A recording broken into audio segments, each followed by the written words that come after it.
Glória a Deus. Vamos começar. Estamos iniciando a nossa transmissão da nossa videoaula ao vivo nesta noite de quarta-feira, onde estaremos falando da matéria de Hamartiologia. Então você, meu irmão, meu amigo, que está aí acessando o nosso canal do YouTube, já estamos aí entrando ao vivo na nossa terceira aula de Hamartiologia. Então vai se chegando aí para estar atento aí à nossa aula de Hamartiologia.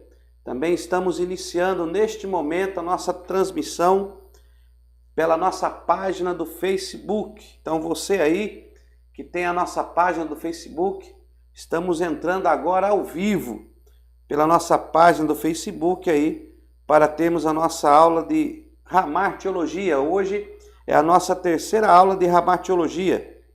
Então, meus amados irmãos, compartilha aí, Compartilha aí a nossa aula, copia o link aí, vai compartilhando, compartilha no grupo, tá bom, meus irmãos? Para que nós possamos aí divulgar o nosso trabalho, tá? Nós vamos compartilhar aqui com nossos grupos. Glória a Deus, já estamos aí totalmente online. Já estamos aí online funcionando, que nós possamos aí participar desta transmissão. Vai se chegando aí, pega aí um caderno de anotação. Nossa irmã Fabiana já chegou, nosso irmão Osmar já está por aí. Deixa eu ver aqui no YouTube, se tem mais alguém aqui no YouTube. Vamos ver aqui os comentários, já estamos transmitindo também pelo canal do YouTube. E vamos dar início então à nossa aula de Hamartiologia. Só vou fechar aqui e vou abrir aqui o nosso canal Twitch, onde temos aqui a nossa transmissão. A paz do Senhor, meus queridos, sejam bem-vindos aí à nossa terceira aula de Hamartiologia. Glória a Deus, sejam muito bem-vindos, muito obrigado aí por vocês estarem conosco. Boa noite, a paz do Senhor, irmã Silene, seja bem-vinda. Seja bem-vinda aí ao nosso curso. Estamos transmitindo agora através do nosso canal do Twitch, estamos transmitindo ao vivo também pelo nosso site www.cetaad.com.br. Está sendo transmitida também esta live. Estamos transmitindo esta aula também pelo nosso canal do YouTube. Lá no nosso canal do YouTube, nós estamos fazendo essa transmissão também ao vivo. E vamos iniciar então a nossa aula de Hamartiologia, né? Vamos iniciar aqui, estou só aguardando um pouco, os irmãos estão se achegando, vá se acomodando aí, meu irmão, já pega aí um copinho de água, fique à vontade, se acomode aí na sua cadeira, na sua poltrona, no seu sofá, aí no espaço que você reservou para nós estarmos aprendendo a palavra de Deus, dando seguimento ao nosso curso básico de teologia, né? Para que os irmãos aí conheçam o nosso curso básico de teologia. O nosso curso básico ele é composto por 24 matérias acadêmicas, tá? O nosso curso básico em teologia ele é composto por 24 matérias acadêmicas. Essas 24 matérias compõem a teologia sistemática do nosso curso básico em teologia. Nós estamos fazendo um intensivo, pois esse curso ele é ministrado em 2 anos presenciais, sendo realizado uma matéria ao mês, é o mês todo falando de uma matéria. Mas como você está assistindo essa videoaula faz parte do nosso curso intensivo de teologia. Então nós temos o projeto que a nossa faculdade teológica lançou para que todos possam ter acesso a esse ensino, a este conhecimento, até mesmo com seus comprovantes de cursos realizados, como histórico escolar, credencial de aluno, certificado, né? Então, nós estamos propondo esse curso, Teologia para Todos. Então, eu quero só avisar os irmãos que esse curso é um intensivo e essas 24 matérias que levam 2 anos para ser realizado, vai ser realizado em 6 meses, isto mesmo, em 6 meses. Estudando de segunda a sexta, 5 aulas por matéria, 24 matérias, fazendo uma matéria por semana, Separamos em 6 módulos, cada módulo 4 matérias, e essas 4 matérias serão ministradas em um mês. Então você estará acompanhando as videoaulas, né? No final das videoaulas, das 5 videoaulas, você estará fazendo aí uma provinha de execução para poder ter a sua nota na matéria, para ser constada no seu histórico escolar, se assim você desejar. Então este curso, ele é um curso que está abrangendo a muitas pessoas que às vezes não têm condições de se deslocar até uma escola ou um lugar apropriado. Você poderá estar fazendo aí no conforto da sua casa. Todos os dias, de segunda a sexta, das 8 até as 22 horas, às vezes 21h30, 21h40, depende da matéria. Nós vamos um pouco mais ou um pouco menos, mas o período das 8 até as 22 horas, estamos com esta aula aí atendendo às necessidades dos irmãos. Então vai se chegando, nosso irmão Ademir já está por aí, glória a Deus, né? Todo mundo já está por aí. Nossos irmãos aqui no canal do YouTube já estão conectados também. Já temos alguns irmãos que estão assistindo aí através do YouTube. Temos alguns irmãos também que estão nos acompanhando aqui pelo Facebook. Seja muito bem-vindo. Fique aí, não saia, não desative aí o Face, não mude. Aprenda a palavra de Deus. Vamos estudar juntos a palavra do Senhor. Esse vídeo, volto a repetir, faz parte das videoaulas do nosso curso básico em teologia. Após esse básico, nós vamos para o médio, bacharel, e estaremos atendendo a necessidade de alguns irmãos de estarem se instruindo mais acerca da palavra de Deus. Amém? Então, Deus abençoe a todos. Vamos começar a nossa aula nesta noite. Que o nosso Senhor possa estar conosco. Aí está o Denilson, né, meu filho? Já deu aí uma boa noite para nós, está acompanhando pelo canal do YouTube. Também a Eliane, minha esposa, está aí pelo canal do YouTube. A nossa família tem que estar participando também, aprendendo a palavra de Deus.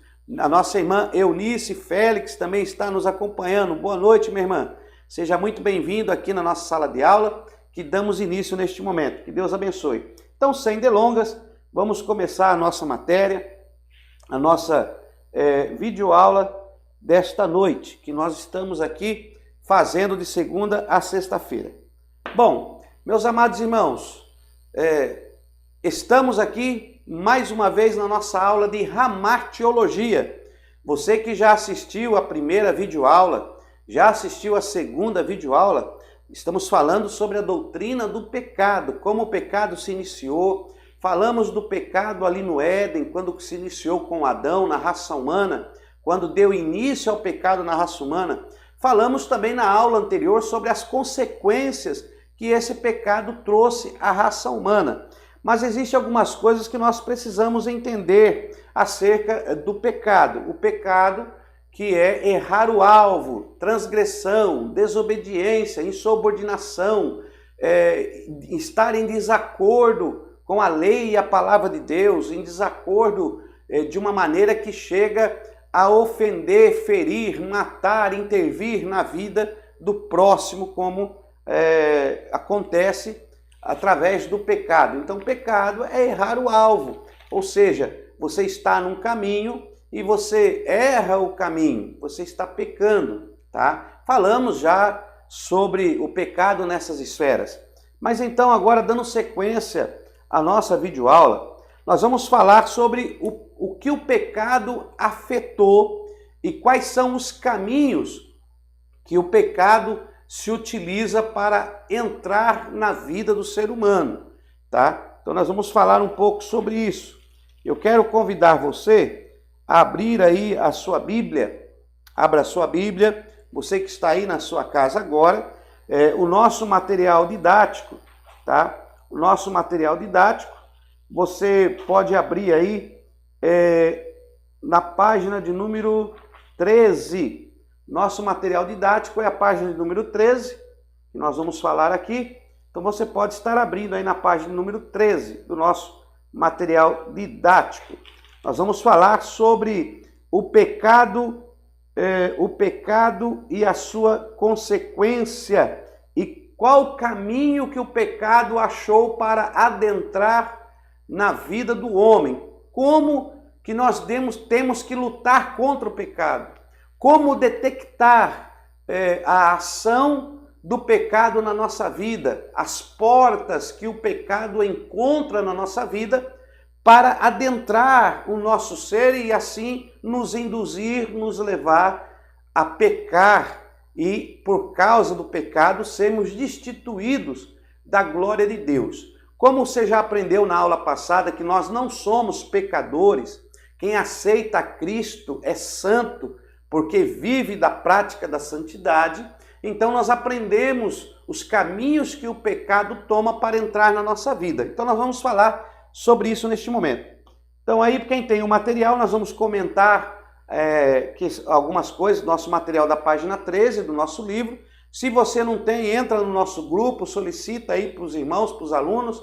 Se você não está no grupo, faça um contato pessoal conosco, solicite para que nós coloquemos você no grupo, porque através do grupo nós mandamos o nosso material didático em PDF, por estilo e-book, e mandamos todas as notificações, livros extras e damos apoio no sentido de esclarecer algumas dúvidas que venham a surgir. Então, faça isso, tá ok? Então vamos ver aqui na nossa Bíblia, vamos abrir a palavra de Deus e vamos ler o livro de Gênesis. Então vamos lá, Gênesis. Vamos começar aqui em Gênesis e vamos abrir aqui no capítulo de Gênesis, no capítulo de número 3. Então vamos ver aqui, ó. Gênesis, capítulo 3, e vamos ler a palavra de Deus, o versículo 6. Do versículo 6, vamos ler aqui até o versículo 8. Até o versículo 8, ok? Gênesis capítulo 3, do versículo 6 ao versículo de número 8. Abra a sua Bíblia aí. Nessa terceira aula, vamos falar sobre os caminhos que o pecado se utiliza para adentrar na nossa vida. Então vamos lá. Gênesis capítulo 3, você que está me acompanhando aí, Gênesis capítulo 3 e o versículo 6, 7 e o 8.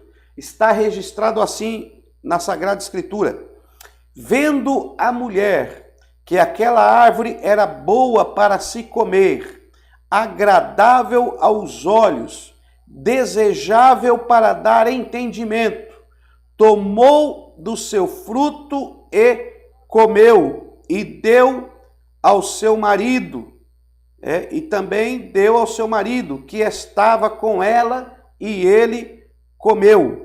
Então os olhos de ambos foram abertos e perceberam que estavam nus. Juntaram, pois, folhas de figueira e cobriram-se. Então, ouvindo a voz do Senhor Deus que passeava no jardim, pela viração do dia, o homem e sua mulher esconderam-se da presença do Senhor, e entre as árvores do jardim se esconderam. Então temos aqui uma passagem bíblica da palavra de Deus que nos mostra acerca aí do pecado que ocasionou ali no jardim do Éden através de Eva. Então vamos ver isso aqui. O que aconteceu com Eva? O pecado entrou ali na vida de Eva. Deixa eu separar aqui a Bíblia, colocar para o lado de cá, que está... Pode cair aqui. Então veja bem, estava Adão e Eva no jardim do Éden. Falamos sobre isso já, você já sabe. Então estava lá Adão e Eva no jardim, no jardim. Totalmente servindo a Deus. Falamos dos instintos na aula passada, os instintos equilibrados, tendo uma vida espiritual gloriosa, mas o adversário, o diabo, ele agora se apresenta e ele busca um caminho para tentar derrubar a estrutura que Deus havia construído no Éden sobre a pessoa de Adão e a pessoa de Eva, pois eles estavam ali vivendo em plena comunhão com Deus e agora o adversário procura uma maneira de derrubá-los ou afastá-los da presença de Deus. E o caminho que ele usou foi justamente fazer com que eles desobedecessem uma ordem de Deus. Deus havia dito: de toda a árvore do jardim comerás livremente, mas da árvore que está lá no meio do jardim, a árvore do conhecimento do bem e do mal, dela não comerás, porque no dia que comeres, certamente morrerás. Então aí ele faz o quê? Ele atrai Eva. Como que ele atrai Eva? Pelos sentimentos, pelos sentidos do corpo, né? Ele começa pelo olhar, pela visão. Então perceba que a palavra de Deus diz que, e vendo Eva, ó o que diz a palavra de Deus, e vendo a mulher que aquela árvore era boa para se comer, né? Olha o que diz o texto, vendo a mulher, ó, vamos pôr aqui, ó, vendo a mulher que aquela árvore era boa, que aquela árvore era agradável à vista, né? E, ó, que aquela árvore era boa para se comer e agradável aos olhos, ó, agradável,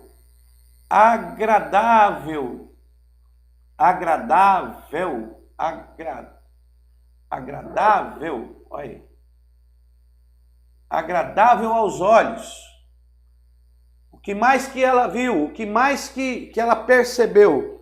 Primeiro, vendo que era agradável aos olhos e desejável para dar entendimento. Ó, desejável. Vamos pôr aqui desejável. Desejável para dar entendimento, tomou do seu fruto, ó, tomou do seu fruto e comeu. Ó. Vendo que era agradável aos olhos, desejado, vendo que aquela árvore era boa de se comer, agradável aos olhos, desejável para dar entendimento, tomou do seu fruto, comeu e deu também ao seu marido que estava com ela e comeu, né? E o que aconteceu? Então os olhos de ambos foram abertos, perceberam que estavam nus, juntaram, pois, folhas de figueira e se cobriram. Então, primeiro ela olhou, ela se agradou, desejou, tomou, comeu, e o que aconteceu? Morreu. Olha aí o caminho que leva à morte. Ok? Então nós encontramos aqui o caminho que o diabo usou para derrubar, para enegrecer, para introduzir a semente do pecado na vida de Adão e Eva. Os 5 passos da queda do homem no jardim do Éden. Primeiro, olhou, se agradou do que viu, desejou, tomou, porque desejou, tomou, comeu e morreu. O comer é o fato consumado, ou seja, consumar o fato. Então, na nossa vida, acontece isso muitas das vezes. Primeiro, o nosso adversário coloca aquilo que é agradável aos seus olhos. Então você olha, primeiro você vê, ele coloca na sua frente para você ver.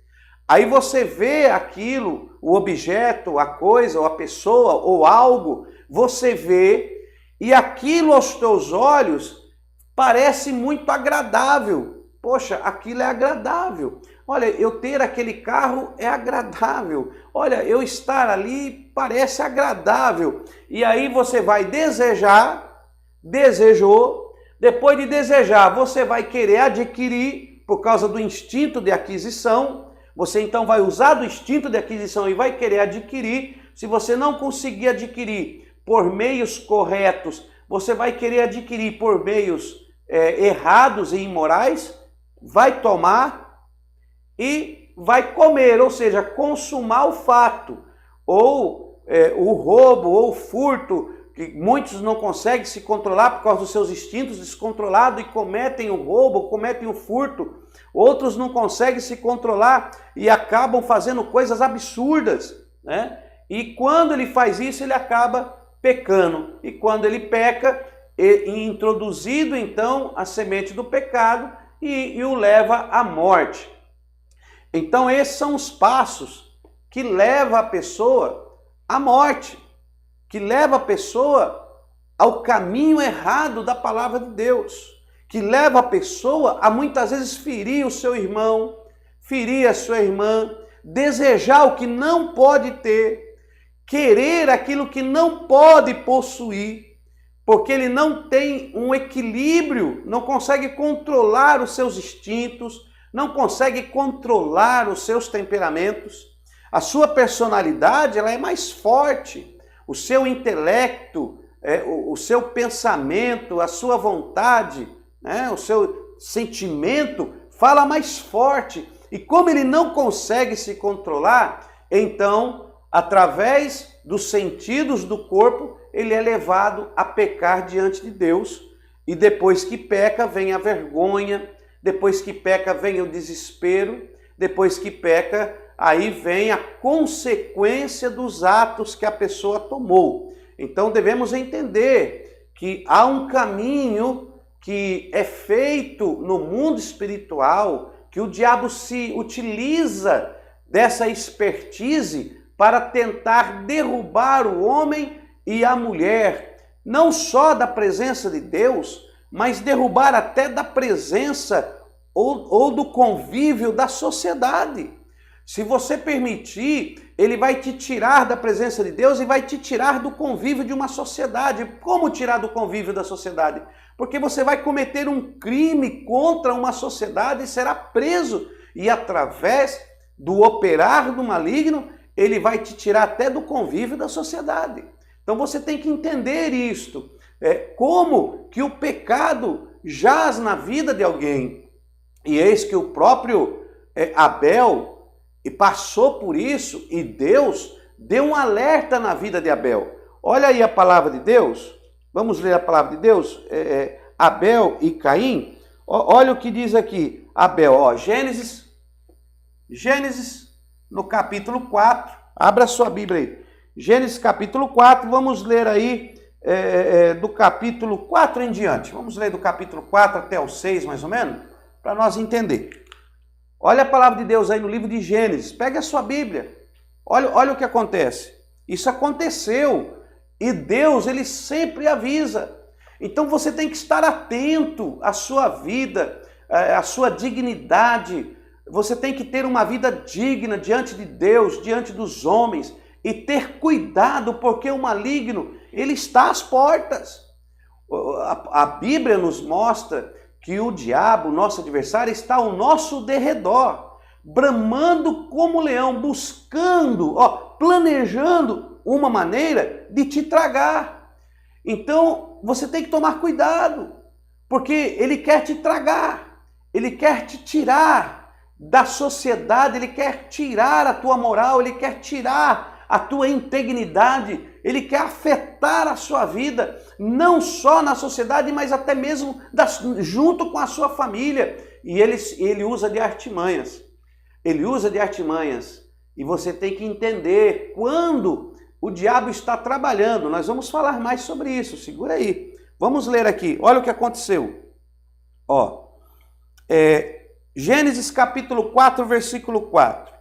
Abel também trouxe dos primogênitos das suas ovelhas e da gordura delas. Atentou o Senhor para Abel e para a sua oferta, mas para Caim e para a sua oferta não atentou. Eirou-se Caim fortemente e descaiu-lhe o semblante. Então lhe disse o Senhor: por que tiraste? E por que descaiu o teu semblante? Olha o versículo 7. Se procederes bem, não serás aceito? Se você proceder bem, não será aceito? Ou seja, Você não precisa ser o queridinho. Você não precisa ser o primeiro. Você não precisa ser aquele que está sendo visto por todos ou elogiado. Porque se você proceder bem, não será aceito. Se você proceder bem, será aceito. Deus está falando diretamente com Abel. Ora, Abel, se você... para Caim. Ora, Caim, se você proceder bem, você será aceito. Não é porque Abel ofereceu, eu atentei mais, que o seu não tem valor. Claro que o seu tem valor. Se você proceder bem, será aceito. Olha aí. Agora, vamos continuar aqui. E se não procederes bem, olha o que diz o texto. Oica. O pecado jaz à porta. Se não procederes bem, o pecado jaz à porta. E olha o que ele diz aqui. E querendo conquistar-te, mas sobre ele deves dominar. Olha o que Deus diz para Caim, quando ele vê que Caim ficou irado, porque ele atentou para a oferta de Abel. Eu não quero adentrar sobre essa questão da oferta de um do outro, vamos tratar em outra matéria, porque a nossa matéria aqui, a ramartiologia, é sobre o pecado. Então o que eu quero te fazer entender, dentro desta passagem de Abel e Caim, é que mesmo Caim errando, ele ainda não havia cometido o fato, né? O pecado jaz à porta. O próprio Deus diz para ele, se não procederes bem, o pecado jaz à porta. Jaz é assim, está à porta. O pecado já está aí, ó, na beiradinha da porta. Para você abraçar ele é um pulo, né? Então ele jaz à porta. E ainda diz mais. Olha o que ele diz aqui no versículo 7. Querendo te conquistar. Então se você não proceder bem, o pecado já está ali, ó, na porta da sua vida, querendo te conquistar. E Deus diz então para quem? Mas sobre este desejo, sobre esta questão, sobre este sentimento que você está sentindo, você deve dominar. Então você tem que resistir. Deus está falando, se contenha, tenha equilíbrio, tenha domínio próprio, tenha controle. O pecado quer te tirar da minha presença, o pecado quer te afastar da minha presença. Ele procura meios, formas, ele está às portas da tua vida. Olha, você está no trânsito dirigindo, você está no trânsito, aí o carro te fecha. O que vem na tua mente? Eu sei o que vem na sua mente. Lembre-se disso. Quando vier na sua mente você perder o controle, você querer... Hoje, o que mais acontece hoje é alguém perder o controle, principalmente em trânsito. Porque o diabo está trabalhando desta forma. Ele está soprando, está lançando dardos inflamados na mente do homem e da mulher que tem deixado de entender a palavra de Deus. Por isso é necessário estudarmos para conhecermos, entendermos as astutas ciladas do diabo que arma sobre a nossa vida sempre, todos os dias. Então você tem que entender, Deus, ele se faz entender ao seu povo através da sua palavra. A Bíblia é a revelação de Deus para nós. E Deus está revelando através da vida de Caim, antes de Caim cometer o pecado, dizendo: Caim, se fizeres bem, não serás aceito. Se você, meu irmão, procede bem na sua vida, será que Deus não vai aceitar o seu louvor, a sua adoração, a sua oferta? Será que Deus não vai aceitar o seu sacrifício? É claro que vai aceitar. Pode até parecer que Ele não está te abençoando como deveria, mas Ele está contemplando a sua vida e certamente Ele te beneficiará, porque você procede bem, você é uma pessoa íntegra, você procede bem na sua vida, você procede bem na escola, você procede bem no trabalho, você procede bem. Tenha um bom procedimento diante dos homens, porque através do bom procedimento, Deus vai te abençoar. Mas se não procederes bem, quer dizer, qualquer desvio de conduta que você tenha, Qualquer desvio de conduta, você já está indo ao pecado. Porque diz que assim, se você não proceder bem, o pecado jaz à porta, querendo te conquistar, querendo te arrastar.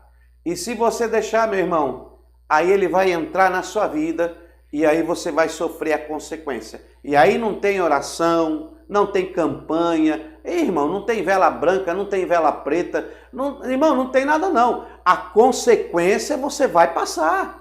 A consequência dos seus atos não são apagados. Uma pessoa, quando ela peca diante de Deus, ela pede perdão a Deus, Deus perdoa na hora, perdoa. O perdão de Deus é instantâneo, você está perdoado.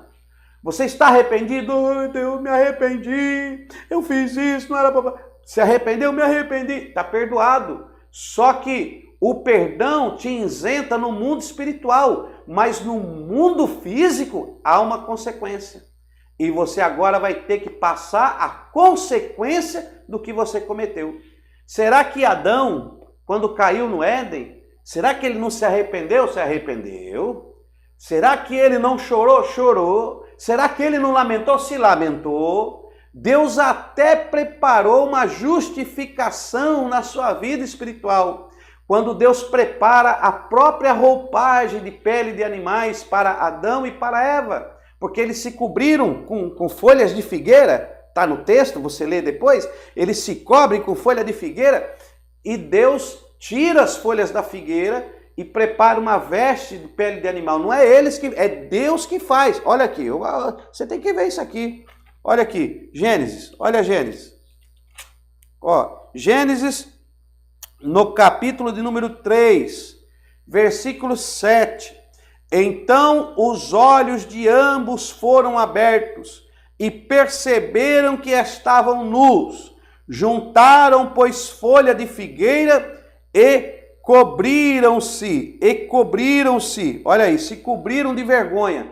Isso aqui representa, isso aqui aponta para a nossa vida espiritual, a justificação humana. Adão querendo se justificar, ou seja, tampando a sua própria nudez por si mesmo. Mas quem te justifica é Deus. O homem não tem poder para se auto-justificar.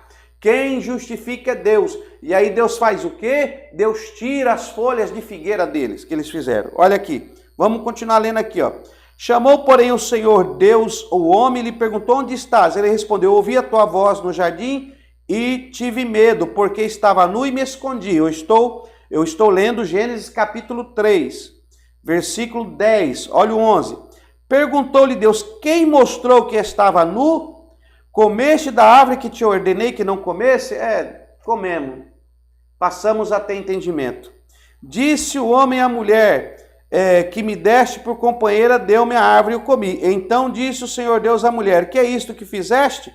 Aí temos aqui a sentença da serpente, temos depois aqui a sentença da mulher, a sentença do homem, né? E cadê aqui que eles vestem eles? Olha aí, versículo de número 20, olha aí, versículo 20. Gênesis capítulo 3, versículo 20, anota aí, abra a Bíblia aí. Chamou o homem a sua mulher Eva, porque era mãe de todos os viventes.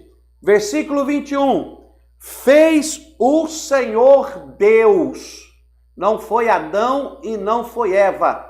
Fez o Senhor Deus vestimenta de peles para Adão e sua mulher e os vestiu. Olha aí. Deus os vestiu. Depois que Deus deu a sentença, falou: eu perdoo, ok? Eu vou estar com vocês, mas só que tem um probleminha. Eu agora vou vos justificar, porque essas folhas que vocês estão usando não vai cobrir a vossa nudez. Então Deus fez agora a vestimenta de Adão e a vestimenta de Eva. E diz o texto: e os vestiu. E os vestiu. É só você olhar aí o versículo de número 22. 23, 22, 22, tá? 22. Do 21 até o 24 ele vai tratar esse assunto. E fez e os vestiu, tá? Ó, 21, e os vestiu. Depois que Deus os vestiu, depois que Deus preparou a vestimenta, aí que eles foram expulsos do Éden.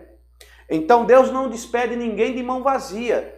Deus não despede ninguém sem ele preparar um socorro, um auxílio, uma ajuda. Só que Deus, ele perdoa por causa da sua infinita misericórdia. Deus, ele é a misericórdia, porque ele é amor. Então, a misericórdia de Deus é a razão de nós não sermos consumidos. Ele usa de misericórdia. E ele usa de misericórdia com Adão e com Eva. E ele então prepara agora a roupagem, a vestimenta de peles para Adão e para Eva.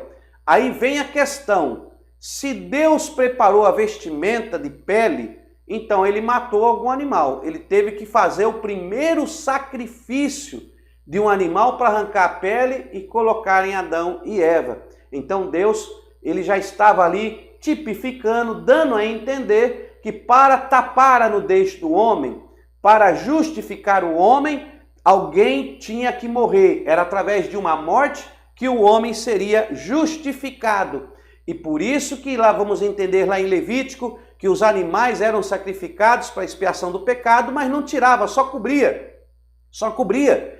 Mas aí veio Cristo e Cristo faz o sacrifício que esse sacrifício de Cristo não cobre só não. Ele retira, a Bíblia diz que ele retira o pecado do homem. Então, mas isso é outra conversa, isso é para outra matéria. Vamos devagar aqui, senão nós vamos invadir outras matérias. Então ele prepara a vestimenta. Então nós temos aí Deus preparando a vestimenta do homem e da mulher. Eu preciso arrumar outra mesa aqui que está ficando pequeno. Tá? Então veja bem, vemos então aí uma maneira do pecado trabalhar. E nós devemos dominar sobre esse impulso que nós temos. Então você tem que dominar sobre os seus impulsos. Todos nós temos impulsos. Todos nós, todo ser humano tem os seus instintos desequilibrados e somos afligidos pelos impulsos que nós temos na nossa personalidade, no nosso caráter, no nosso temperamento, principalmente nossos temperamentos. Principalmente nosso temperamento. Quando nós entendemos nossos temperamentos, é uma porta de entrada para o pecado, é o nosso temperamento. O diabo se utiliza da sua falta de controle, de temperança, para adentrar a sua vida e te levar a pecar. E quando você peca, você perde a razão. E aí você não consegue se justificar, não consegue. Só Deus pode te justificar diante dos homens. Então, muito cuidado, meu irmão. O pecado jaz à porta. O pecado está disposto e quer nos levar a sair da sua presença. Tá bom? Glória a Deus. É isso mesmo. Estou vendo aqui os comentários. Os irmãos estão fazendo comentários. Tá? Como Deus demonstrou que se agradou da oferta de Abel. Então, para mim entrar nessa questão da oferta de Abel, aí nós vamos ter que entrar, e nós vamos entrar no poder salvífico de Deus. Do que Deus se agrada e do que ele não se agrada. Para eu explicar isso aí, nós vamos fugir da matéria de hamartiologia e nós temos muita coisa para passar. Mas nós vamos ter matérias que nós vamos voltar a estes assuntos. Essas 24 matérias acadêmicas que formam o bojo doutrinário da teologia sistemática, nós iremos voltar muitas vezes, tratar de uns assuntos e peneirá-los novamente. Tá ok? Então vai ser tratado disso mais na frente. Fica tranquilo que vai ser tratado. Como nós estamos aqui com uma metodologia de ensino, com uma direção, não vamos fugir dessa direção. Mas muito bem, meus irmãos, sabendo então o caminho do pecado, olha o que aconteceu. Chegou agora a vez do diabo tentar aquele que talvez era impossível ser tentado. Quem é ele? Jesus Cristo. Olha aí, abra a sua Bíblia. Mateus capítulo 4, vai lá, abre a sua Bíblia lá. Vamos lá, abre, Mateus capítulo 4. Vamos lá. Vamos abrir a sua Bíblia aí. Mateus capítulo 4, se eu não me engano, acho que é a partir do versículo 1. Deixa eu colocar aqui. Ó. Mateus 4. Ok? Mateus capítulo 4. Deixa eu abrir aqui a Bíblia. Pega aí, vamos abrir aqui. Abre a sua Bíblia aí, meu irmão. O nosso tema aqui é pecado. Nosso tema aqui é pecado. Abre aí.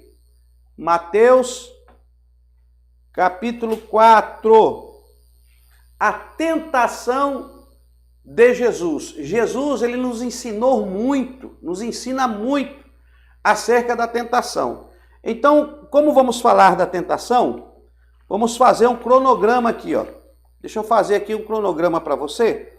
Deixa eu dividir aqui. Vamos lá. Deixa eu dividir aqui, ó. Deixa eu fazer aqui. Faz aí também, se quiser fazer, faça aí. Faça aí na sua folha de caderno. 1, 2, 3, 5. 1, 2, 3, 5. Pronto. Vamos dividir aqui em 5 partes. 5 partes. E eu vou colocar aqui, para você entender. As três áreas, ó. Vamos colocar aqui. As 3 áreas de atuação do diabo que te leva a pecar. Marca aí. Isso aqui é profundo. Eu vou só te dar aqui o esqueleto, que eu sei que isso aí é profundo e Deus vai te esclarecer. As 3 áreas de atuação do diabo que te leva a pecar. São as 3 áreas. Só existe 3 maneiras de o diabo tentar a sua vida. Segundo a Bíblia, você tem que estar atento a essas 3 maneiras de atuação. Ah, mas tem mais, tem outra, para cá. Você pode achar várias maneiras, mas só existe 3 maneiras que estão descritas na Sagrada Escritura, que ele vai tentar te tirar da presença de Deus, te tirar do convívio de uma sociedade e te tirar da direção, do alvo que é Cristo. 3 maneiras. Vamos ver essas 3 maneiras. E foi as 3 maneiras que ele tentou aí atacar a Jesus, né? A fazer Jesus pecar. É nessas 3 maneiras. Então vamos lá. Encontramos então aqui em Mateus capítulo 4, eu vou ler aqui o texto, para ler o texto, para depois falarmos sobre isso. Olha aí. Então Jesus foi levado pelo Espírito, lembra do oika? Primeira coisa do oika, observação. Quem assistiu às outras aulas já sabe do que eu estou falando. Então, oika, primeira coisa, observação. Então Jesus foi levado pelo Espírito. Que Espírito levou Jesus? Primeira observação, Espírito com E maiúsculo. Por que que o Espírito está com E maiúsculo? Porque se refere ao Espírito de Deus. Então o próprio Espírito de Yahweh levou Yeshua ao deserto. Ó. Então foi levado pelo Espírito ao deserto para ser tentado pelo diabo. Ele foi deixado lá. Depois de jejuar 40 dias e 40 noites, sentiu fome. Depois vamos falar sobre isso, mas a questão aqui agora é pecado. O tentador, ou seja, o diabo, a palavra diabo é adversário. Então, o diabo, o adversário, chegou-se a ele e disse: se tu és o Filho de Deus, manda que estas pedras se transformem em pães. Respondeu Jesus: está escrito, não só de pão viverá o homem, mas de toda palavra que sai da boca de Deus. Oh, glória! Segunda tentativa. Então o diabo levou a cidade santa e o colocou sobre a parte mais alta do templo e lhe disse: se tu és o Filho de Deus, lança-te daqui para baixo, pois está escrito, aos teus anjos dará ordens a teu respeito, e eles te segurarão nas mãos, para que não tropece em pedra alguma. Olha a resposta de Jesus. Também está escrito, não tentarás o Senhor teu Deus. Terceira tentativa. E levou novamente o diabo, o adversário, a um monte muito alto, e mostrou-lhe todos os reinos do mundo e o seu esplendor. E lhe disse, tudo isso te darei, se prostrado me adorares. Versículo 10. Então Jesus lhe disse, retira-te, Satanás, pois está escrito, ao Senhor, o teu Deus, adorarás e só a Ele servirás. Oh, glória! E aí o versículo 11, então o diabo o deixou, vieram os anjos e o serviram. Você lembrou daquela palavra, né? Resistir ao diabo e ele fugirá de vós. Mas para resistir o diabo, tem que entender que ele está te tentando e você se apoderar da palavra de Deus, colocá-la no teu coração para não pecar contra Deus, para poder entender o que está acontecendo. Então nós temos aqui, você já leu várias vezes, já ouviu até mensagens sobre isso, da tentação de Cristo, quando Cristo é levado ao deserto pelo Espírito de Deus, e aí o diabo vai tentá-lo, e o diabo tenta de artimanhas. A primeira coisa aqui, nós vamos colocar fora de ordem dos acontecimentos, porque para que eu te explique, eu vou ter que colocar em ordem, porque a Bíblia, irmãos, às vezes ela não segue uma ordem cronológica. Você tem que procurar a ordem dos acontecimentos para entender o conceito que está posto através da revelação da palavra. Então veja bem, a primeira tentação aqui, o primeiro meio, o primeiro veículo, a primeira maneira que o diabo achou para tentar Jesus foi dizer o quê? Se tu és o Filho de Deus, manda que essas pedras se transformem em pães. Ó, que essas pedras em pães. Ó, em pães. Pedras em pães. Aqui, vamos por aqui. Ó, Mateus 4, né? Tentação de Cristo. Ó. O diabo querendo imputar pecado a Cristo. Então, ele vai fazer como nós já falamos lá em Gênesis 4. Ele vai tentar agora, através dos seus instintos que você tem, através da sua personalidade, através do seu caráter, através dos seus temperamentos, ele vai tentar de fora para dentro soprar dados inflamados na sua mente, tentar conturbar a sua vida para te induzir ao erro. E ele queria induzir a Cristo ao erro para que Cristo pecasse. Só que Cristo estava atento. Perceba que o tentador só chegou até Cristo depois dele haver jejuado 40 dias e 40 noites. Olha o que diz o texto. Após jejuar 40 dias, deixa eu pôr aqui, ó. Após jejuar, pegar o preto, ó, 40 dias e 40 noites, ó, 40 dias e 40 noites. O texto diz, após jejuar 40 dias e 40 noites, teve fome. O que significa esta fome? Esta fome, ela representa a fragilidade do físico humano. Por mais que você esteja forte espiritualmente, o seu corpo físico, ele possui necessidades. Ele possui fragilidades. Então, como Jesus estava sem comer 40 dias e 40 noites, e o texto diz que ele sentiu fome, aí o tentador viu uma oportunidade. Qual a oportunidade? Jesus está com fome, ele está fragilizado. E aí ele tenta atacar ele na primeira fragilidade de Cristo, que era a fome. Olha aí, e sentiu fome. E aí como é que ele vai atentar? Manda que essas pedras se transformem em pães. porque você está com fome.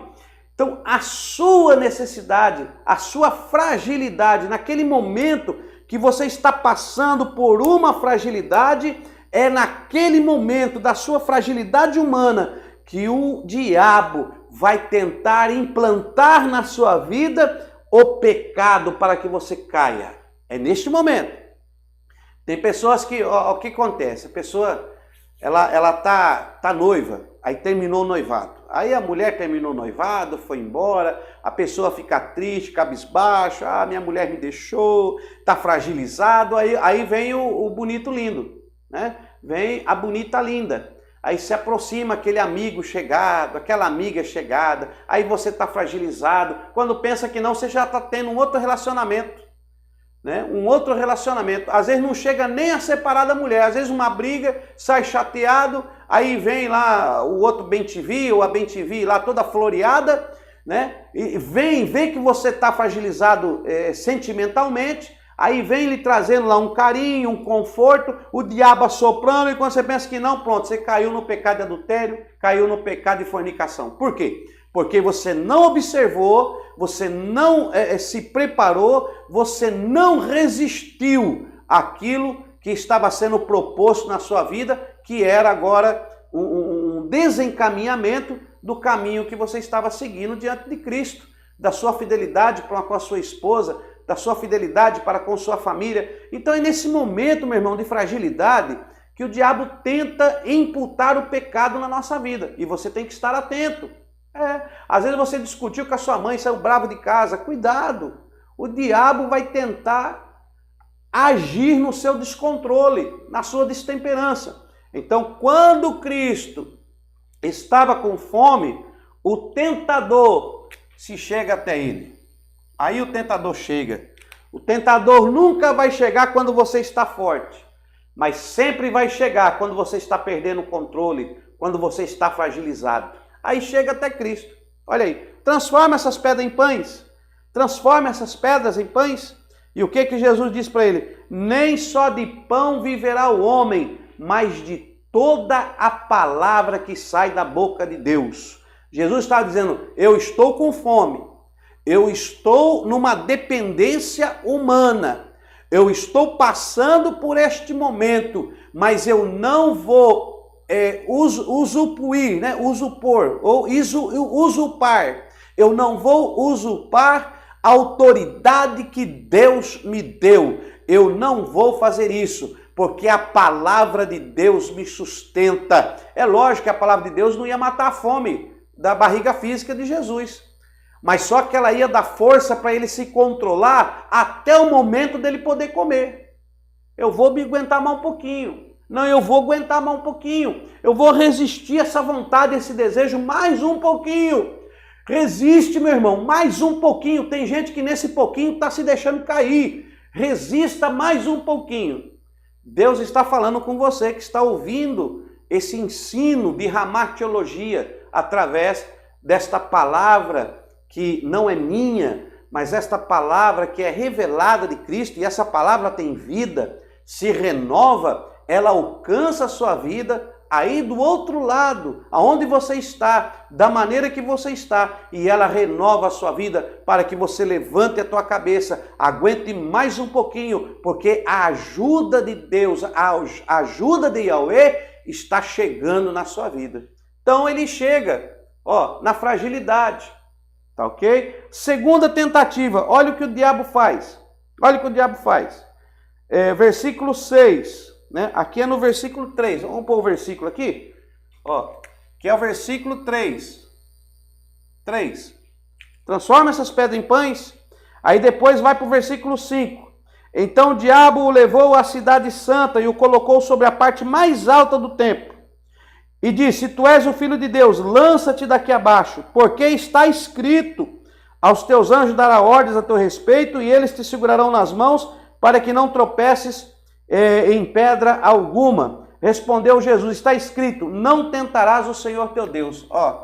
Aí leva até o pináculo, ponto mais alto. Não, pináculo, aqui não é o pináculo, aqui é o ponto mais alto, né? Deixa eu ver. Levou a cidade santa, colocou na parte mais alta, isso.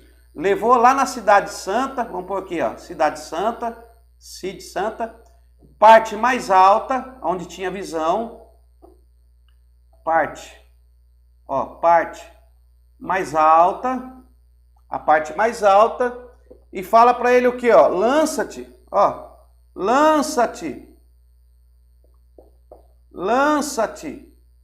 daqui abaixo. Lança-te daqui abaixo. É o verso de número 5. Lança-te daqui abaixo. Está escrito. Olha o que o diabo diz. Pode lançar, Jesus. Está escrito que você vai dar ordem aos anjos a teu respeito e eles vão te segurar. Está escrito. Agora o diabo usa a palavra para tentar fazer com que Cristo use da sua autoridade. Coloque Deus na parede. Meu irmão, nós estamos vivendo dias que o adversário da nossa vida está usando isso aqui, ó. Está usando isso aqui. Existe aí a teologia da prosperidade que está fazendo isso aqui. A teologia da prosperidade, ela está fazendo isso aqui, ó. Quer dizer agora que ninguém mais pode ser pobre. Você é cristão, você não pode ser pobre. Você é cristão, você tem que ter dinheiro no banco, você tem que ser rico, você tem que ter casa, você tem que ter... Porque Deus vai te dar o melhor desta terra. Você tem que ter tudo. Que teologia é essa, meu irmão? Eu creio que o cristão, ele é abençoado por Deus e Deus vai suprir as suas necessidades. Mas a Bíblia diz que o nosso Deus, ele supre as nossas necessidades para que nós tenhamos uma vida digna diante de Deus. Nem todo mundo vai ter dinheiro. Nem todo mundo vai ser bilionário, irmão. Tem gente que vai viver a sua vida num governo, aí, num poder financeiro, média baixa, mas com dignidade, com fidelidade diante de Deus. Não é porque você é cristão que você tem que ter dinheiro. Agora está saindo a teologia da prosperidade, que eles estão usando o quê? A palavra. Está escrito, está aqui, ó. Eles pegam a Bíblia, meu irmão. Pega a Bíblia. Está escrito aqui, ó. Está escrito. Você não pode aceitar. Você tem que ter dinheiro. Está escrito. Dará ordens. Olha o que o diabo faz. Está escrito. Dará ordem aos anjos para que te segurem. E eles vão te segurar porque está escrito que você pode dar ordem. Mas Jesus deu ordem. Jesus disse, não tentarás o Senhor teu Deus. Se Deus quiser, Ele me guarda. Se Deus quiser, Ele me protege. É a vontade de Deus. É Deus que opera, não é o seu querer. E cuidado, meu irmão, que tem muitas pessoas que estão usando de textos bíblicos para te induzir a pecar contra Deus, usando de um abuso de autoridade que você não tem. Meu Deus, é forte isso aqui. Abuso de autoridade para com Deus. Né? Jesus já disse, você quer ser o primeiro? Seja servo dos demais. Você quer crescer? Para você crescer diante de Deus, você tem que descer. A matemática de Deus é inversa, meu irmão. Tem gente que tem de tudo e não é feliz. Não tem salvação. Deixa eu chegar aqui pertinho de você. Tem gente que não tem nada, mas tem tudo. Quem pode entender essa matemática? Tem pessoa que não tem nada, mas tem tudo. Sabe por quê? Porque Deus o preenche, Deus o surpreende. Então, tá aí. O diabo está usando isso aqui hoje. Então você tem que entender. Seja grato ao que Deus te dá. Seja fiel, tenha uma vida digna como um homem de Deus, uma mulher de Deus. Dê exemplo, seja exemplo para os fiéis. Seja exemplo para a sociedade. Tenha controle, deixe o Espírito Santo te conduzir. Essa é a vontade de Deus. Olha aí. Então, levou ele até a Cidade Santa, ponto mais alto. Pode lançar, Jesus. Está escrito na Bíblia, está escrito que você pode dar ordem aos santos anjos que eles vão te segurar. Deus disse, não, senhor. Não, senhor. Não é porque está escrito que eu vou usar de abuso de autoridade para com o meu Deus, para com o meu Pai, para com o meu Senhor. Não. E aí Deus repreende o diabo ali, resiste, não se deixa levar. Terceira tentação aqui que nós falamos, né? O versículo 8. Agora vamos para o versículo 8. Ó. Vamos aqui agora, versículo 8. Você vai entender já já. Ó. versículo 8. Aí levou ao pináculo, né? Ao pináculo. Né? Olha o que diz o texto aí. Levou novamente o diabo a um monte muito alto e mostrou-lhe todos os reinos do mundo. Não, o pináculo não é aqui não, o pináculo foi aqui. Peraí, deixa eu apagar aqui, senão nós vamos fazer errado. Ó, levou ao monte mais alto. Não é o pináculo aqui não. Vamos lá. Por isso que nós temos que acompanhar a Bíblia, irmão. Acompanha a Bíblia. Ó, levou ao monte mais alto, aonde ele teve uma visão espetacular, uma visão privilegiada. A visão é tão privilegiada que Jesus viu tudo. Ó. Levou novamente o diabo a um monte muito alto e mostrou-lhe todos os reinos do mundo e o seu esplendor. Para o diabo mostrar a Cristo todos os reinos do mundo e o seu resplendor, olha o que diz aqui. Ele disse: tudo isso te darei, se prostrado me adorar. Está vendo isso aqui, Jesus? Está vendo os reinos do mundo? Tudo isso aqui eu vou te dar, se prostrado você me adorar. Querendo levar Jesus ao pecado de idolatria. Ó, então temos aqui, ó. Ele pede adoração, ó. O diabo pede adoração. Ó. O diabo pede adoração, no versículo 8. E Jesus diz o quê? Está escrito, ó, está escrito, ao Senhor teu Deus adorará e só a Ele servirá. Oh, glória! Eu não sirvo e não adoro ninguém, nem você e nem ninguém da terra. Eu adoro a Yahweh, porque está escrito, só o teu Deus servirá e só Ele adorará. E aí o diabo viu que não teve jeito, não deu para ele teve que sair. Tá? Então nós vemos aqui as 3 áreas de atuação para levar o homem a pecar. Ó. 3 áreas de atuação para levar o homem a pecar. Porque o próprio Deus, através da sua palavra, e Yahweh, através da sua palavra, nos revela isso. Olha aqui, quer ver? Abra a sua Bíblia aí, vamos ver isso aqui. Ó. Vamos ver isso aqui. 1 João, capítulo 2, versículo 16. Ó, vou colocar aqui, ó. 1 João 2, 16. Vamos separar aqui, ó. Deixa eu separar aqui. Fazer o gráfico aqui, ó. O gráfico aqui. A lousa é pequena. Deus vai me dar uma lousa grande ainda. Eu gosto de fazer desenho. 1 João 2,16. Vamos ler? Olha aí. Olha isso aqui, meu irmão. Isso aqui é coisa do céu, hein? É coisa do céu. Olha aí. Vou ler a partir do versículo 15. 1 João capítulo 2, versículo 15 a seguir. Ó.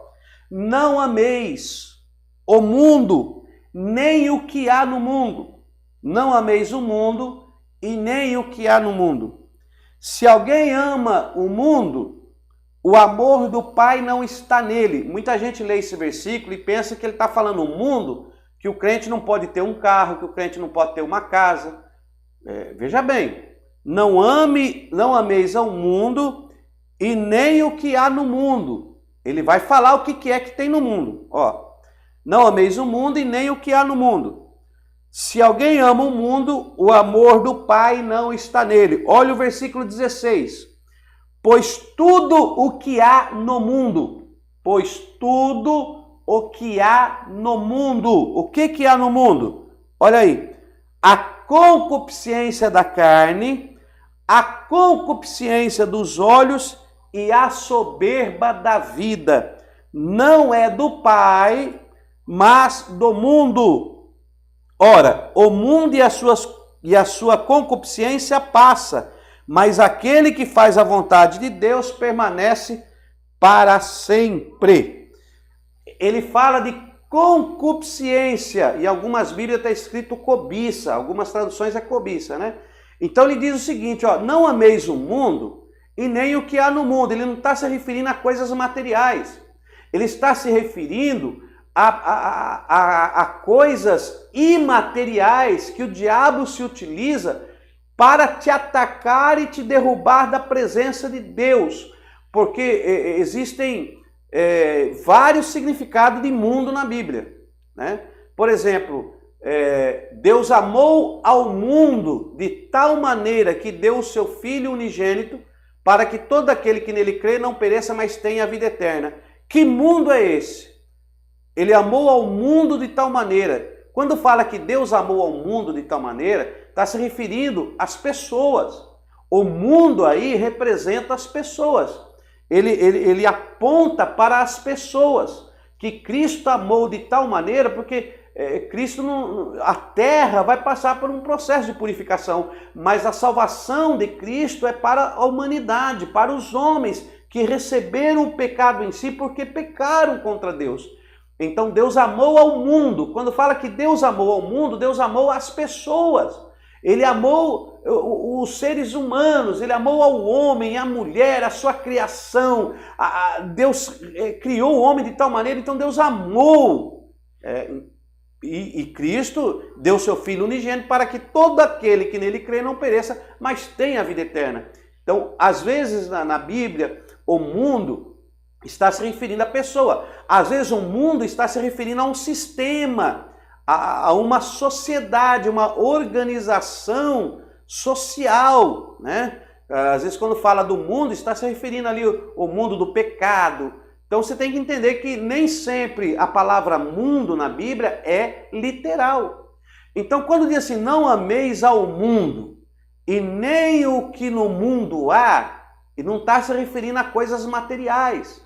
Ele está se referindo a coisas espirituais, a coisas que você não vê, mas que o seu adversário vai usar para te derrubar. Aí ele fala o quê? Porque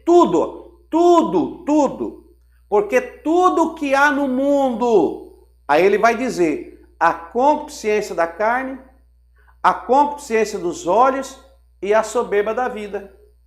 É isso aí que tem no mundo. Então você tem que tomar cuidado com essas três coisas aí, com essas três coisas. Com o que você tem que tomar cuidado? Com a concupiscência dos olhos, a concupiscência da carne e a soberba da vida. Sabe o que é concupiscências?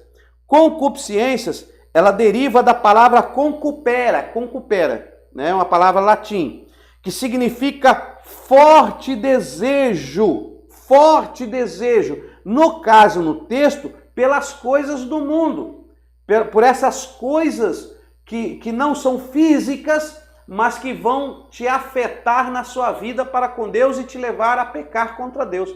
Então, cuidado com os seus fortes desejos. Concupiscência é forte desejo, desejo excessivo, desejo até incontrolável. É isso aí. Forte desejo. Deixa eu pôr aqui.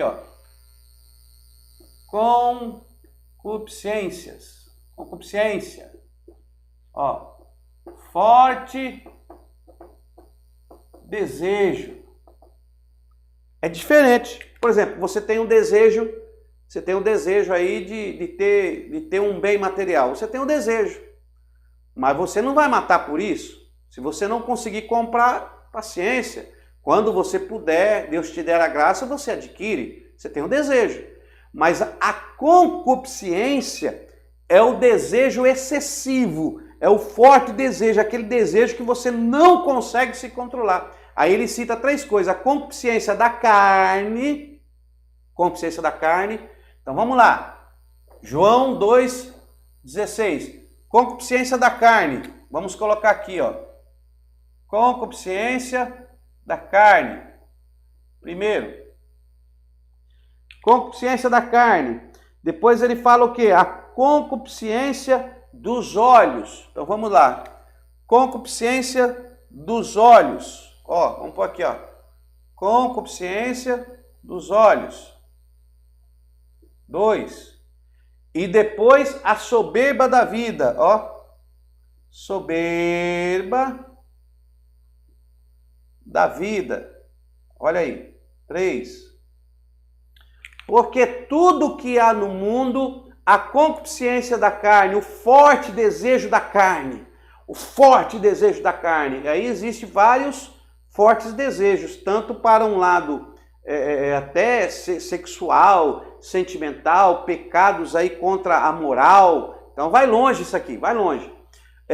Concupiscência dos olhos, o que você vê. E o que você vê, você deseja. Aí você vai lá, toma e come, ó. Come. Aí você peca. E a soberba da vida, né? O que é a soberba da vida? É achar que você, não, eu sou diferente, eu sou o cara, eu posso, eu olho tudo de cima, eu sou mestre, PhD, DHD, VGD, tudo que é dele é.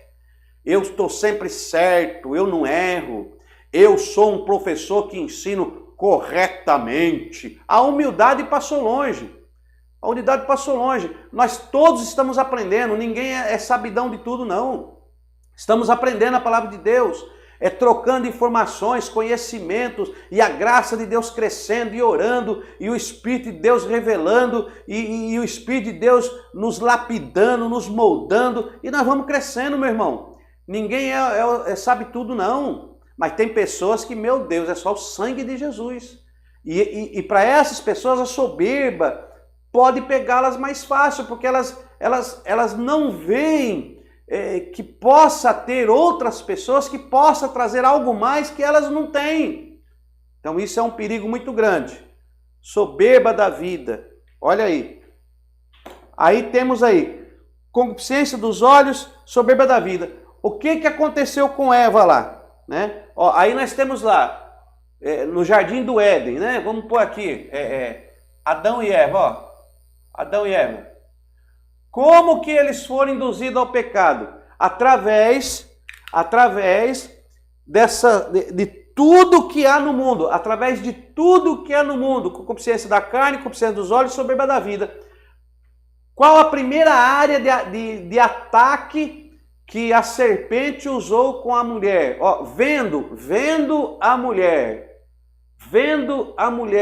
Ó, vendo. Concupiscência dos olhos, ó, vendo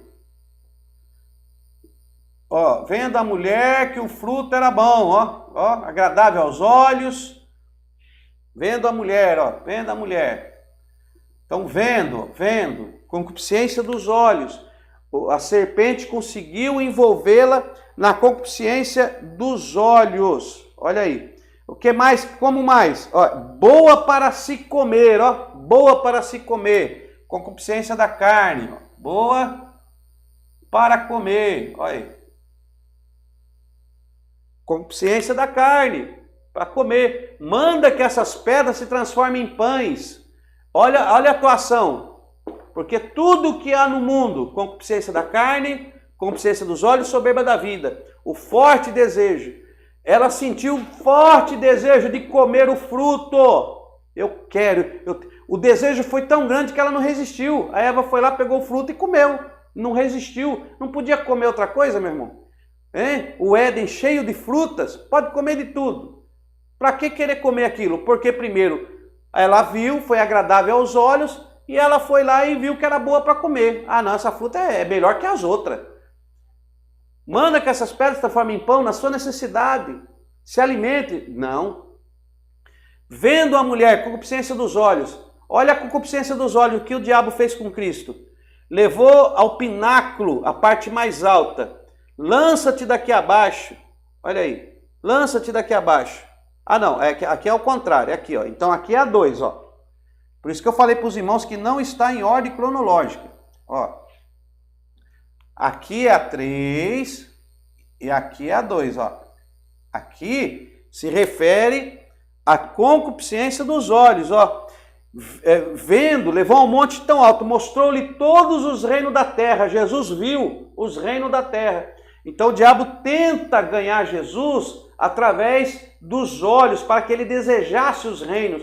E aí o diabo diz, tudo isso eu te darei, se prostrado me adorar. Tá vendo? Tô vendo. É bonito? É bonito. Olha, é grande? É grande. É maravilhoso? É maravilhoso. Você quer? Não. Não. Mas se fosse o sanguíneo, né? O sanguíneo é um problema, que o sanguíneo ele vai por impulso. ele fala e depois se arrepende. Aí o sanguíneo, se o diabo mostrar para ele, olha, isso aqui é bonito, olha, é gostoso, parece gostoso, olha, pode ser seu, pode ser meu, paga o valor, eu vou pagar, então paga, tá, quer, você quer, eu quero, então tá, toma, é meu. Então ele se deixa levar, pela concupiscência dos olhos. Então aqui não se deixa, ó, concupiscência da carne, ó aqui, concupiscência dos olhos, ó, tudo aqui, ó, os olhos, ó, da carne, aí, ó, tudo certinho. Concupiscência dos olhos, vendo a mulher, ó, da carne, boa para comer, né? E o que aconteceu? Ó, ela viu também que o fruto era desejável para dar o quê? Entendimento. Olha aí. Ó, desejável. A mulher viu que o fruto era desejável para dar, ó, olha que coisa. Entendimento. Ó, a Bíblia não diz, mas entendimento que ela diz o quê? Eu vou ser inteligente. Eu vou ter entendimento igual a Deus. Soberba, querer saber de tudo. Olha aí, soberba. Então aqui é a soberba da vida. Olha aí, soberba da vida. A área que ele usou. Olha aí, ó.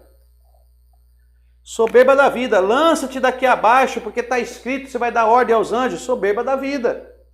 A soberba da vida, eu vou determinar, porque eu ponho Deus na parede. Não, quando eu estou nervoso, cuidado quando você está nervoso, meu irmão. Cuidado.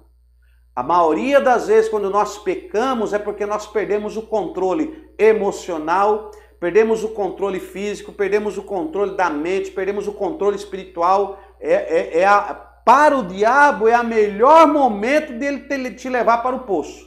É quando você perde o controle da situação. Cuidado, não perca o controle. Certo dia, Jesus foi convidado para um casamento em Caná da Galileia. E acabou o vinho. Eu gosto de trazer essa palavra. Quando acabou o vinho, porque o vinho era a alegria do casamento. Naquela época, o vinho era servido e se não tivesse vinho, ia ser feio aquele casamento. Dar o vinho acabasse, ia mostrar que o casal estava despreparado e não podia acontecer. Então, quando acaba o vinho, parece que o casal ia perder o controle da situação. Eles iam perder o controle, né? A dinâmica do vinho ia acabar, o pessoal ia sair murmurando. Aí você sabe, a mãe de Jesus vai lá, eu não quero falar desse assunto, nem pregar para você, que eu não estou pregando, eu estou dando uma aula.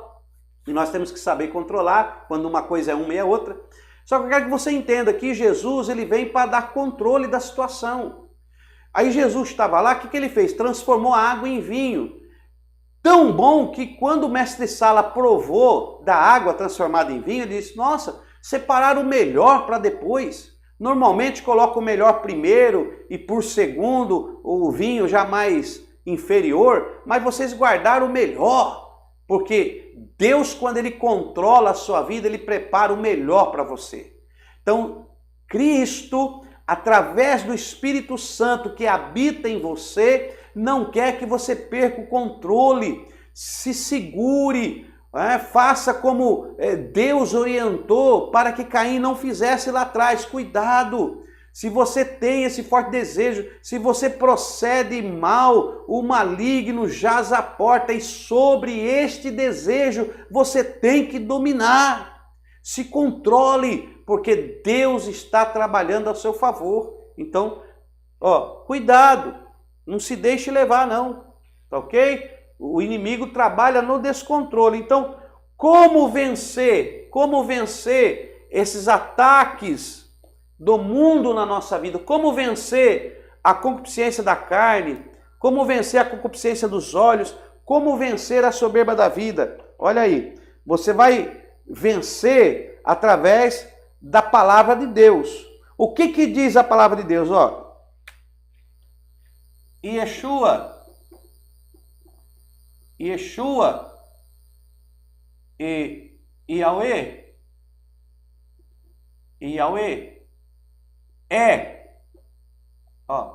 Yeshua e Yahweh ele não tem, ele é. Então, se você tiver Yeshua, tiver Yahweh no seu interior, pela pessoa do Espírito Santo, estiver no seu interior, então Yeshua não deu para você, ele é em você. O que ele é? Primeiro, vamos por aí, marca aí. 1 João 1,5. 1 João 1,5. O que ele é? Diz que Deus é luz. Ó, Yahweh é luz. Luz. Luz. Para que a luz? A luz é para vencer. Jesus é luz, ele vai dissipar as trevas na sua vida. A luz vai quebrar. Ó, vou até pôr de vermelho aqui para você entender. A luz vai quebrar a concupiscência dos olhos. Então, a luz vai quebrar a concupiscência dos olhos, porque ele é luz. Ele te ilumina. Jesus, o próprio Yeshua disse, eu sou a luz do mundo. Não se pode acender uma vela e colocar debaixo da mesa, mas ele fica em cima para que todos vejam. Ele vai clarear o seu caminho, vai mostrar a realidade aos teus olhos e você não será atingido por nenhum mal através dos olhos. Ele vai te esclarecer através da sua luz, porque ele é luz. 1 João 1,5. Mas ele é o que também? Ó, João, Evangelho de João 4,4. Evangelho de João, capítulo 4, versículo 4. Diz o que? Deus é Espírito. Ó, Yahweh é Espírito. Yahweh é Espírito. Quando você vai lá que o próprio Jesus está lá na fonte de Jacó, no Evangelho de João, capítulo 4, versículo 4, que ele se encontra com aquela mulher samaritana, e ele diz o que? Deus é Espírito. E importa que os verdadeiros adoradores o adorem em espírito e em verdade. Para combater a soberba da vida, você tem que estar nesse Deus em espírito, porque Deus é espírito. Então, Deus, ele é espírito e ele vai trazer a adoração espiritual até você, para que você não seja levado à soberba da vida. Então você vai lembrar que Deus é espírito, que você deve adorá-lo em espírito. Deixa um pouco a carne de lado e você vai estar fazendo a vontade de Deus. Olha aí. Outro. Deus é espírito, né? Deus é espírito, te ajuda a vencer a carne. Corrija aí. Deus é espírito, te ajuda a vencer a carne. Aqui é a carne. Tá tudo fora de ordem aqui, mano. Depois você coloca na ordem certa. É aqui, ó. Deus é espírito, porque vai te ajudar a vencer os desejos da carne. Tá? Aí é a vida espiritual e a vida carnal. Então, para vencer a concupiscência da carne, você tem que andar em espírito. Tem que vencer com o espírito que é Deus, porque Deus é espírito. E aí o último aqui é 1 João, de novo, 4,8. Então você marca aí, 1 João 4,8. Eu faço assim, irmão, você tem que pôr em ordem aí, que você tem que trabalhar também. Você tem que estudar, você é explorador. Você é explorador. Eu estou te dando o esqueleto para que você possa entender mais a palavra, mas você tem que buscar. Coloque em ordem aí, coloque em ordem correta, que está fora de ordem, porque os textos estão fora de ordem. Então, por isso que está assim. Em 1 João 4,8 diz que Deus é amor. Ó. Aqui, Deus, ó, ele é amor. Ó, amor. Aí sim, o amor, ele vence a soberba da vida. Ó. O amor, ele vence a soberba da vida. Por quê? Porque o amor, ele é paciente, benigno. Né? O amor é o fruto. Não dá tempo de nós falar sobre isso, mas o amor é o fruto. Então o amor, ele vai te auxiliar, porque Deus é amor. Então ele vai te auxiliar a você vencer o campo de atuação do maligno. E você tem que ter isso em mente. Né? Exatamente. João 4:24, olha lá. Também. Então, se Deus é luz, se Deus é espírito, se Deus é amor, aí nós vamos colocar aqui, ó, a prática cristã. Ó, vou colocar aqui, ó. A prática cristã é o que você tem que praticar. Então aqui é o que você tem que praticar. Você tem que praticar para vencer as concupiscências, porque tudo que há no mundo, concupiscência da carne, concupiscência dos olhos, é a soberba da vida. Você tem que vencer isso aí, você tem que resistir. É como o pecado vai tentar te alcançar. Então você tem que resistir. Como que você vai resistir? 1 João 1:2, ó. 1 João 1:2, que é a prática. Qual prática? Andai na luz. Então, se Deus é luz, que vai te ajudar a vencer a concupiscência dos olhos, tá? Vai te ajudar a vencer a concupiscência dos olhos, que é onde o diabo vai tentar te mostrar as coisas. Então o diabo te mostra as coisas através da concupiscência dos olhos, porque foi através dos olhos que a mulher caiu. Então você sabe que Deus é luz, então você tem que andar na luz. Ó, andar na luz. Você tem que andar na luz. Então essa é a prática do cristão. 1 João 1:2, andar na luz. Porque ele na luz está. Então você tem que andar na luz. Como que eu ando na luz? Fazendo da minha vida uma prática de fé em Cristo, obedecendo a palavra, vivendo a palavra e evitando o pecado. A Bíblia diz que se nós dissermos que não temos pecado, somos mentirosos e não há verdade em nós. Então nós temos o pecado, vamos estar alheio, mas temos que procurar andar na luz. A nossa prática é santidade, é luz, porque nós somos santos, não somos pecadores praticantes, mas somos santos praticantes da santidade. Então temos que andar na luz, tá? Andar na luz. Olha, Gálatas 5:16, também, Gálatas 5:16. Vai vendo aí, irmão, vai anotando aí, faça as correções aí, os irmãos estão postando, vai vendo aí. Ó, Gálatas 5:16, andai em espírito. Ó, andai em espírito. Andai em espírito. Como é que, se Deus é espírito e os verdadeiros adoradores adorarão em espírito e verdade, então devemos andar em espírito, praticar, andar, viver. Não é só ir na igreja de vez em quando, orar lá não, irmão. É na sua casa, na sua família, é na rua, no seu trabalho. Andar em espírito. Não é ser santo de asa e auréola, não. É andar em espírito, né? Andar em comunhão com Deus, entender o mundo espiritual. Tem gente que sai na rua, briga por qualquer coisinha, não entende o que é luta espiritual, não sabe quando as coisas não dão certo, quer jogar tudo para o alto, quer abandonar a vida. Não, andai em espírito. Para vencer, olha aí, andar em espírito, para vencer a concupiscência, ó, aqui, ó, da carne, a concupiscência da carne. Para vencer a carne, tem que andar em espírito. Por quê? Porque Deus é espírito. Se Eva estivesse andando no espírito, ela não ia satisfazer o desejo da carne.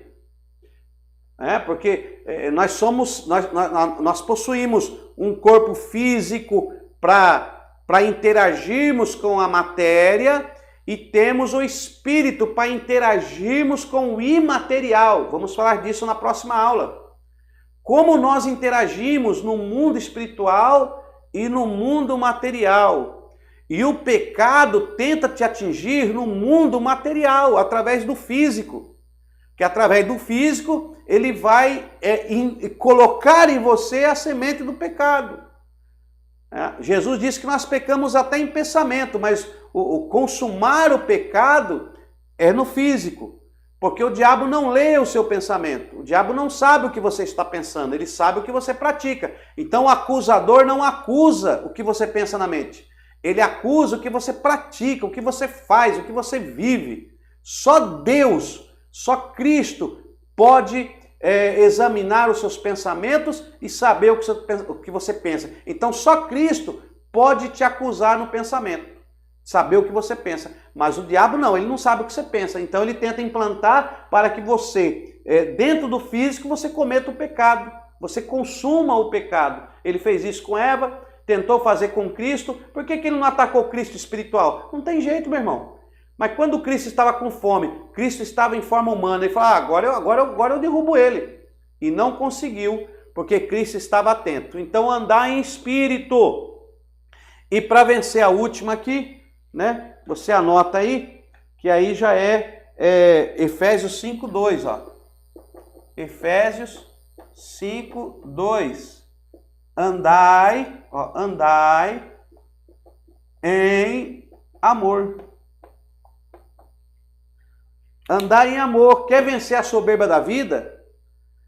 Quer ver você não ser soberbo? Andar em amor, meu irmão. Porque o amor tudo suporta, tudo vê. O amor tudo enfrenta, tudo espera. É o amor. Amor, tem que andar em amor. Ame o seu próximo, que a soberba da vida não te pega. Porque Deus é amor, então andar em amor. Porque Deus é espírito, andar em espírito. Deus é luz, andar na luz. E aí você vai vencer esses ataques. Então, essas três formas, concupiscência da carne, concupiscência dos olhos e a soberba da vida, é a janela do ataque do diabo para com a nossa vida. E nós temos que entender isso. Se você não entender, você não vai conseguir resistir aos ataques do diabo. Amém? Então, vamos lá. Ó, como opera... Deixa eu mudar aqui agora. Deixa eu acertar aqui. Para te explicar melhor agora. Agora eu vou fazer o fechamento com chave de ouro para você entender bem direitinho como que isso aí acontece. Estamos falando de hamartiologia, né? Estamos falando do pecado. Como que o pecado consegue atingir o ser humano. Depois nós temos mais aulas ainda. Temos mais 2 aulas aí e nós vamos falar muita coisa ainda, tá? Temos aí mais de 2, 3, 4 horas de aula. Muita coisa ainda. Então, olha o que você vai fazer. Ó. Então, vamos lá. Como opera? Como opera? Como opera no homem? Como isso opera em nós? Então, vamos colocar aqui, ó. Concupiscência da carne. Concupiscência dos olhos. 3. Soberba da vida. Como isso opera? Ó, a concupiscência da carne opera, marca aí, nos instintos. Nos instintos. Então a concupiscência da carne, ela opera nos instintos. A concupiscência dos olhos, ela opera nos sentidos. Ó, opera nos sentidos humanos, tá? E a soberba da vida, ela opera na vaidade. Olha aí. Na vaidade humana. Então agora fechamos, olha aí. A concupiscência da carne, ela opera nos instintos. Lembra que nós falamos na aula passada? Os instintos desequilibrados? Então vai operar a concupiscência da carne. Você não tem controle nos instintos. Então o Espírito Santo ele vem na sua vida para te dar controle nos instintos. A concupiscência dos olhos opera nos sentidos, na percepção, nos sentidos, tá? Ó, estou vendo, sentido. O corpo humano possui 5 sentidos: visão, audição, olfato, tato, paladar. Então a concupiscência dos olhos vai operar nos sentidos. Já diz que os olhos são a janela da alma. Tá? Nós vamos falar disso mais para frente. Não vamos falar mais disso em antropologia. Então, concupiscência dos olhos opera nos sentidos. E a soberba da vida, que opera na vaidade. O homem vai se tornando vaidoso, porque Deus vai o elevando, e ele vai ficando vaidoso e corre o risco de cometer o pecado da soberba da vida. E o diabo observa e para fazer de tudo para te induzir ao pecado. Então, fica aí com esta aula. Nós vamos parar por aqui hoje, para que você entenda como o pecado entra na vida do ser humano e como você vencer o pecado na sua vida. Amém? Que Deus abençoe sua vida e não perca a próxima aula. Amém, meus queridos? Então não perca aí a próxima aula. A próxima aula nós vamos continuar falando. É muito profundo isso aí, tá? Muito profundo. Amanhã e depois de amanhã, a aula vai ser espetacular. Nós vamos entrar numa área mais profunda ainda. Nós vamos entrar em áreas mais profundas ainda. Vamos falar dos tipos de homens, como que opera, como é esse mecanismo, aonde o pecado leva, e talvez nós vamos falar também aí do mundo espiritual. O que o pecado ocasiona na sua vida após morte? O que vai acontecer? Então não perca a próxima aula, que vai ser maravilhosa. Amém? Fique na paz do Senhor. Que Deus abençoe a todos vocês. Que Deus os abençoe no nome de Jesus. E até a nossa próxima aula aí.